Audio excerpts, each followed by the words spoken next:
Tired of dealing with annoying flies, fruit flies, and gnats in your home? The Zevo Flying Insect Trap is your ultimate solution. Don't wait. Check out the link in the video description now to get your Zevo Flying Insect Trap on Amazon and enjoy a bug-free home today. Ranchers are furious after an armed federal agent stormed the land of a South Dakota couple, who are now facing 10 years in prison over offense if convicted as charged.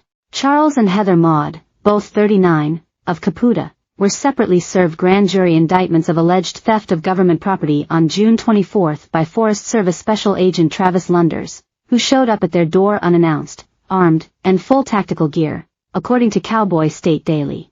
"It's as stressful, financially and mentally," Charles told the outlet. "It's something nobody should have to go through." The couple are not allowed to discuss the case with each other as they were served separately. They also have to seek their own legal services and face 10 years in prison or a $250,000 fine each. Lunders served them the indictment after the government claimed the couple put up a fence on federal grassland. There's been ongoing tension between the Forest Service and area ranchers, which have only heightened since the Maud's indictments, according to Rachel Gable, assistant editor of the Fence Post, told the Daily. "The Forest Service has long said they want to be good neighbors, and taking shots at easy targets isn't being good neighbors," she said. Many in the area say the case went from 0 to 120 miles per hour in 87 days, and many are left angry, she said. Their dispute with the Forest Service started on March 29, when they were told to remove a "No Hunting" sign from one of the posts that mark off the government's property. The service allegedly got a complaint from a hunter about the sign, which prompted its removal, although the couple claimed to have never seen documentation of the complaint.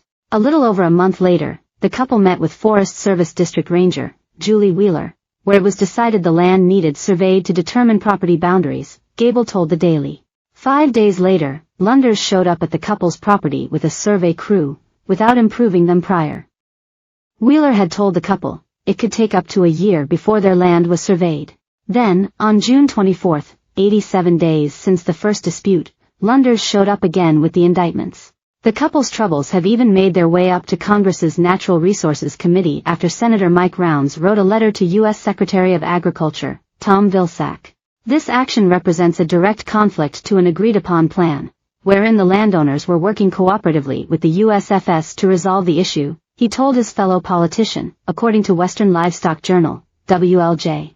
The Maud family had a lease agreement with USFS for around 60 years, where the fence placement was acknowledged each time, according to Rounds. The fence was reportedly built in 1950, which predates their permit agreement. The criminal indictment appears unnecessary in conflicts with USDA's stated good neighbor practices with regard to land management practices, Rounds wrote.